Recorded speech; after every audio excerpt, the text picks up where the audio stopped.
এইটা কোনো কথা? আওয়ামী লীগ নিজেই নির্বাচন চায় না, অথচ আমরা চিল্লাচিল্লি করতেছি, প্রত্যেকটা দল চিল্লাচিল্লি করতেছে। আরাফাত গতকালকে বলে দিছে ইউনূস সরকারের অধীনে কোন নির্বাচন তারা করবে না, তাদের ডাকলেও আসবে না। আর আপনারা যারা বলতেছেন রিফাইন্ড আওয়ামী লীগ একটা আসুক, ওই যে সাবের চৌধুরী, ওই যে সোহেল তাজ, কিন্তু আরাফাত সোজাসুজি বলছে দেশ রত্ন শেখ হাসিনা এগুলা নাকচ করে দিছে, শেখ হাসিনাই নির্বাচনে লড়বে। প্রথম যে কমেন্টটা আমি পড়ছি সেটা লিখেছেন আবু এমদাদ। তিনি লিখেছেন সেনাবাহিনী গত 15 বছর ভুয়া নির্বাচন যে হয়েছিল তারা তখন তো নীরব ছিল, এত হত্যা গুম তখন সেনাবাহিনীর ভূমিকা কি? আপনি তো আওয়ামী লীগ পুনর্বাসনের কথা বলেন। আমি এখানে কতগুলি কথা বলি, আমি কিন্তু এই কথাটা আমিও বলেছি। আসসালামু আলাইকুম প্রিয় দর্শক, নতুন একটি নিউজে সবাইকে স্বাগতম। টাইটেল এবং থাম্বনেল দেখে আপনি নিশ্চয়ই বুঝতে পেরেছেন আজকের কোন বিষয়ে তথ্য জানতে পারবেন। তো প্রিয় দর্শক, যারা ভিডিওটি অন করেছেন না টেনে সম্পূর্ণ ভিডিওটি দেখবেন, তাহলে আজকের অনেক গুরুত্বপূর্ণ তথ্য জানতে পারবেন।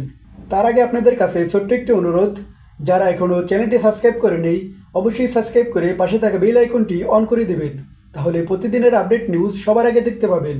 আর যারা ইতিমধ্যেই সাবস্ক্রাইব করেছেন তাদেরকে জানাই অসংখ্য ধন্যবাদ। তো চলুন দর্শক, ভিডিওতে একটা লাইক দিয়ে ধারাবাহিকভাবে সম্পূর্ণ ভিডিওগুলো দেখে আসি। এইটা কোনো কথা? আওয়ামী লীগ নিজেই নির্বাচন চায় না, অথচ আমরা চিল্লাচিল্লি করতেছি, প্রত্যেকটা দল চিল্লাচিল্লি করতেছে। আরাফাত গতকালকে বলে দিছে ইউনূস সরকারের অধীনে কোন নির্বাচন তারা করবে না, তাদের ডাকলেও আসবে না। আর আপনারা যারা বলতেছেন রিফাইন্ড আওয়ামী লীগ একটা আসুক, ওই যে সাবের চৌধুরী, ওই যে সোহেল তাজ, কিন্তু আরাফাত সোজাসুজি বলছে দেশ রত্ন শেখ হাসিনা এগুলা নাকচ করে দিছে, শেখ হাসিনাই নির্বাচনে লড়বে, কিন্তু এই সরকারের অধীনে না। তার মানে আওয়ামী লীগ তো নির্বাচন চায় না। আমরা কেন আওয়ামী লীগ নিয়ে এত চিল্লাচিল্লি করতেছি, এত আলোচনা করতেছি? এইটা কোনো কথা? আসসালামু আলাইকুম। হাসনাত আব্দুল্লাহর এই স্ট্যাটাসটা একটা বোমার মতো ছিল। এটা যে আওয়াজ হয়েছে ভাই, এই আওয়াজের ঠেলায় খুন, ধর্ষণ, চাঁদাবাজি বন্ধ। গত 5-6 দিন দেখেন খেয়াল করে কোনো খুন ধর্ষণের খবর শুনছেন? সবাই টেনশনে, বুঝছেন? ওই যে মাথার গরম না নিচের দিকে নাইমা গেছে, ঠান্ডা হয়ে গেছে। হ্যাঁ হ্যাঁ, কি হইতে যাইতেছে? কারণ হাসনাতের এই স্ট্যাটাস তো বুঝছেন সেনাবাহিনীকে মুখোমুখি দাঁড় করাই দিছে জনগণের মধ্যে বিরাট প্রশ্ন কি হইতে যাইতেছে। এর মধ্যে একটা নিউজ আসছে, নেত্র নিউজ, ওনারা বলছেন, নেত্র নিউজ থেকে যেটা বলছে আর কি, আর্মির কথাই বলছে, মানে এই স্ট্যাটাসটা নিয়ে, যে এই স্ট্যাটাসটা হচ্ছে পুরাটা একটা স্টান্টবাজি, হ্যাঁ রাজনৈতিক স্টান্টবাজি, এর মধ্যে কোনো কিছু সত্য নাই। বসা হয়েছে এটা স্বীকার গেছে যে হ্যাঁ বসছে, আলোচনা হয়েছে, কিন্তু হাসনাত যেটা বলছে এটা একটা স্টান্টবাজি। এর মধ্যে আবার সার্জিস একটা স্ট্যাটাস দিছে বেশ লম্বা। এই লম্বা স্ট্যাটাসের মূল কথা হচ্ছে যে মুরব্বীরা অনেক কথা বলবে আমাদেরকে, মানে জুনিয়রদেরকে, অনেক রকম আলোচনা হবে, সেটা বাইরে প্রকাশ করাটা ঠিক হয় নাই, এটাই বলতে চাইছে। আরো বলতে চাইছে যে হাসনাত যেভাবে বলছে যে উনি চাপায় দিছে, মানে ওয়াকার সাহেব তার কোনো কিছু সিদ্ধান্ত চাপায় দিছে, ব্যাপারটা এরকম না। ঘটনাটা ঘটছে ওই যে আমি গত ভিডিওতে বলছিলাম সেনাপ্রধানের ওই ভাষণটাকে কেন্দ্র করে কিছু একটা হয়েছে। দেখেন ওই ভাষণটা শোনার পর, কারণ ওই ভাষণের মধ্যে তো উনি বলছিলেন enough is enough, full stop দিতে বলছিল, কাদা ছোড়াছুড়ি করতে না করছিল, অথচ দেখেন ওই কাদাটাই ছুঁড়ে মারছে উনার দিকে, মানে ওয়াকার সাহেবের দিকে হাসনাত। এখন সার্জিস বলতেছে যে আমরাই যোগাযোগ করছিলাম, কারণ ওই যে উনি বলছিলেন enough is enough, full stop দিতে কেন বলছিলেন, আমাদের কোনো ভুল হয়েছে কিনা বা কোন রকম প্রবলেম হয়েছে কিনা এটা জানার জন্য ওয়াকার সাহেবের একজনের সঙ্গে, মানে ওয়াকার সাহেবের আশেপাশের একজনের সঙ্গে ওনারাই ওই যে চ্যাটিং করছে, জিজ্ঞাসা করছে, এবং তখন বলছে তোমরা কি কথা বলতে চাও, যে আমরা কথা বলতে চাই। ওই অঙ্কেতে কিন্তু গেছে, এমন না যে ডাইকা নিয়ে গেছে। সার্জিসের স্ট্যাটাস থেকে বোঝা যায় যে ওই ব্যাপারটা নিয়ে আলোচনা করতে গেছে যে কোনো কিছু হচ্ছে কিনা ভিতরে ভিতরে। ওই আলোচনার মধ্যে একটা টাইমে বলছে যে সবাইকে নিয়েই নির্বাচন করাটা ঠিক হবে, গ্রহণযোগ্যতাটা পাবে, মানে আওয়ামী লীগকেও নির্বাচন করতে দেওয়া উচিত, তাহলে সারা বিশ্বে নির্বাচনটা গ্রহণযোগ্যতা পাবে, এরকম একটা আলাপ হয়েছে। এটা কোনো সিদ্ধান্ত চাপায় দেয় নাই, মানে আলোচনা। যাই হোক, ওই আলোচনার শেষে যখন গাড়িতে উঠবে ওইখানেও কথা হয়েছে, যেটাকে বলা হয়েছে, হাসনাত যেটাকে বলছে যে উনি একটা টাইমে রেগে গিয়ে বলছেন তোমার চেয়ে আমি অনেক ভালো বুঝি, এরকম একটা কথা। আর সার্জিস বলতেছে যে হ্যাঁ, গাড়ির সামনে এরকম কথা হয়েছে, কিন্তু সেই কথার মধ্যে ধমক ছিল না, যেটা ছিল মুরব্বীরা যেভাবে জুনিয়রদেরকে বলে ঠিক সেইভাবেই বলছে যে আমি 40 বছর চাকরি করতেছি এখানে, আমি তোমার চেয়ে ভালো বুঝি, তুমি ব্যাপারটা চিন্তা করো, তোমাদের চিন্তার ব্যাপার এটা, যদি পুরো নির্বাচনটাকে গ্রহণযোগ্যতা করতে চাও সারা বিশ্বের কাছে। এরকম একটা আলোচনা হয়েছে। এখন কথা হয়েছে যে এরকম আলোচনা তো হইতেই পারে। আবার অনেকে বলতেছেন যে সেনাপ্রধান কেন রাজনীতি নিয়ে কথা বলবে। রাজনীতি নিয়ে তো কথা বলতে বাধ্য, কারণ কি জানেন, 5ই আগস্টে তো উনি রাজনীতির সাথে জড়ায় গেছেন। হ্যাঁ, উনিই তো যায়া ভিতরে কথা বলছে শেখ হাসিনার সাথে, আপনারা কেউ গেছিলেন না। উনি কিভাবে কি প্রক্রিয়ায় তাকে বিদেশে পাঠাইছে উনিই জানেন, এবং কিছুটা প্রকাশও করছে যে তাকে বুঝাইছে, জয় কি দিয়ে বুঝাইছে, শেখ রেহানাকে দিয়ে বুঝাইছে, তারপর একটা টাইমে ওনাকে বিদায় জানাইছে। কিন্তু এইটা তো সত্যি, আমরা তো সবাই তখন মাইনা নিছি জনাব ওয়াকার সাহেব হিরো। হ্যাঁ, এই আমাদের জুলাই আগস্টের অভ্যুত্থানের সাথে জড়িত, কারণ উনি যদি তখন বাইকা বসতো তাহলে তো আরো রক্ত ঝরতো। ফলাফল কি হইতো এটা পরের ব্যাপার, কিন্তু রক্ত তো আরো ঝরতো। সে রক্ত ঝরা থেকে তো বন্ধ করছে, ওই অঙ্কেতে কিন্তু উনি হিরো হয়ে গেছিলেন। কিন্তু এই হিরোকে জিরো করার একটা চেষ্টা এই মুহূর্তে কেন হইল? হাসনাত সাহেবের কথা কি সত্য না মিথ্যা? আর সার্জিস যেটা বললো তার স্টার্ট আছে, এটা পুরোটা যদি বিশ্লেষণ করেন নেত্র নিউজের সাথে মিলে না। কিন্তু নেত্র নিউজ বলছে যে এটা একটা হাস্যকর স্টান্টবাজি, পুরাটাই মিথ্যা, ভুয়া, এরকম কথা বলছে। যে বসা হয়েছে ঠিকই, কিন্তু কোনো সিদ্ধান্ত বা কোনো কিছু চাপায়া দেওয়া হয়নি তাদের উপর, বা এই ধরনের কোনো কথা হয় নাই। কিন্তু সার্জিস যে স্ট্যাটাস দিছে, ঘুরায় পেঁচা যায় কিছু হোক, এরকম একটা কথা হয়েছে। হয়তো সিদ্ধান্তটা চাপায়া যায় নাই, কিন্তু সেনাপ্রধান তার মতামতটা জানাইছে। এখন আমরা এটা বিশ্লেষণ করতে পারি এইভাবে যে এটা কি ওনার মনের কথা, নাকি সার্বিক সবাই ভালোর জন্য এই কথাটা বলছে। দুই অ্যাঙ্গেলে বিচার করা যায়। একটা ওনার উপরে দোষ চাপায়া দেওয়া যে উনি আওয়ামী লীগকে পুনর্বাসন করতে চান, কিন্তু আবার এইভাবেও বিচার করা যায় যে না, সেনাবাহিনীর মনের কথা ছিল যদি তোমরা আগামীতে শান্তিপূর্ণ একটা নির্বাচন চাও এবং শান্তিপূর্ণভাবে দেশ চালাইতে চাও, তাহলে তাদেরকে সাথে নিয়ে চলো। যারা অপরাধী তারা তো বিচারের আওতায় চলেই গেছে, কিন্তু আওয়ামী লীগ পুনর্গঠন হোক নতুনদের হাতে বা কিছু একটা, এরকম বোঝাইতে চাইছে।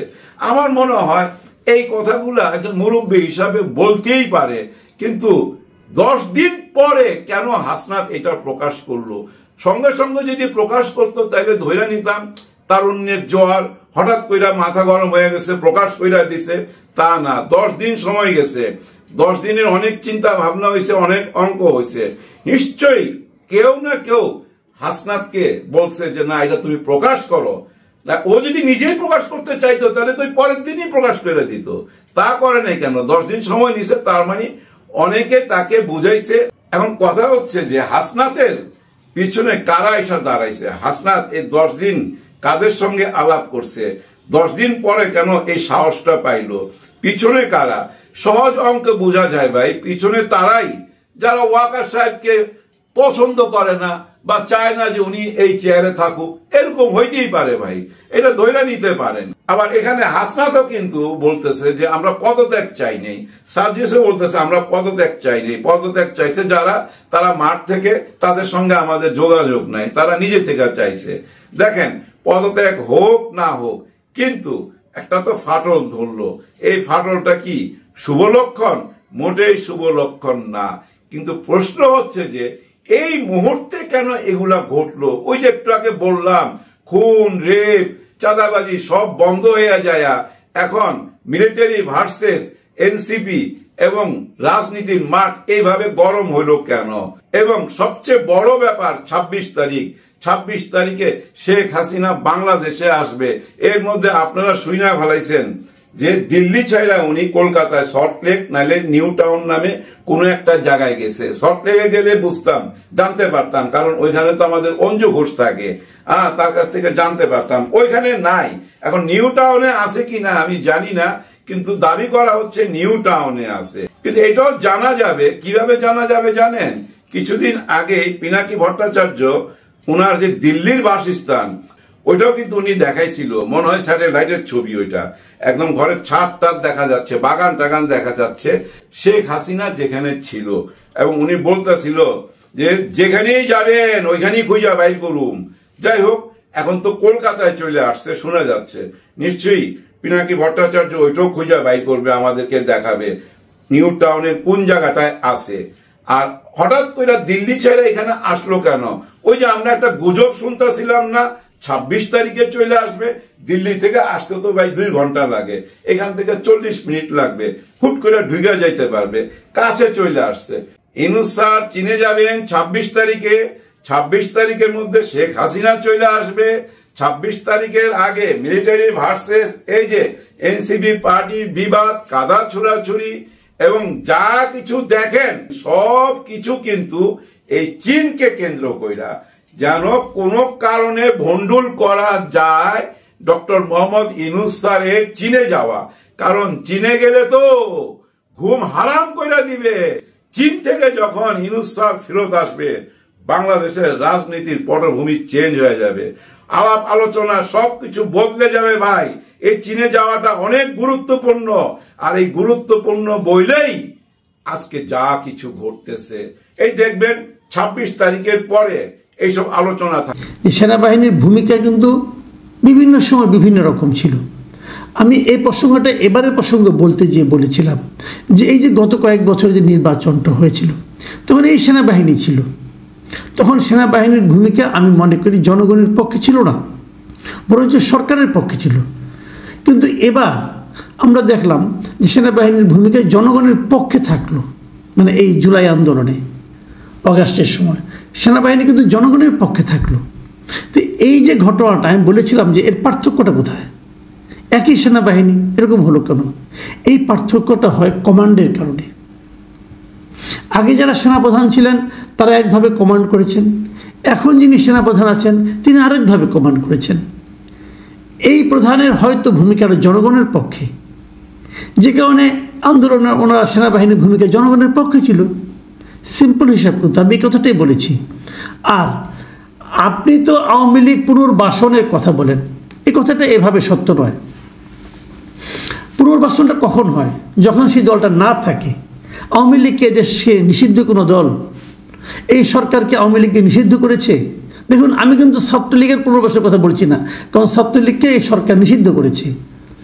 এই নিষিদ্ধ করাটা আমি হয়তো পছন্দ করি না, নাও করতে পারি, অনেকেই পছন্দ করে না, অনেকেই বলে কাজটা ভালো হয়নি বলতে পারি। কিন্তু যতক্ষণ পর্যন্ত আইন অনুযায়ী সেটা নিষিদ্ধ আছে আমি সেই আইনটাকে অপছন্দ করতে পারি, কিন্তু অমান্য করতে পারবো না। এই সরকার যদি আওয়ামী লীগকে নিষিদ্ধ না করে তাহলে আওয়ামী লীগের পুনর্বাসনের কথা উঠবে কেন? আওয়ামী লীগ তো ভেরি মাছ আছে এই দেশে এখনো। আপনি আওয়ামী লীগকে নিষিদ্ধ চান, সরকারকে বলুন নিষিদ্ধ করতে, সরকারকে বলুন। যতক্ষণ পর্যন্ত সরকার নিষিদ্ধ না করবে ততক্ষণ পর্যন্ত আপনি এটা বলতে পারবেন না এটা বৈধ দল। এবং আপনার সরকার, যে সরকারকে আপনি ওন করেন, সেই সরকার তো আপনাকে ওন করে না, সেই সরকার তো আপনার কথা শুনে আওয়ামী লীগকে নিষিদ্ধ করছে না। কিন্তু দৌড় যদি কারো থাকে সরকারের আছে, এবং প্রধান উপদেষ্টা বলেছেন যে তারা আওয়ামী লীগকে নিষিদ্ধ করতে চান না। কই, এটা নিয়ে তো আপনারা কোনো আপত্তি করেন না। আমার কথা নিয়ে আপত্তি কেন?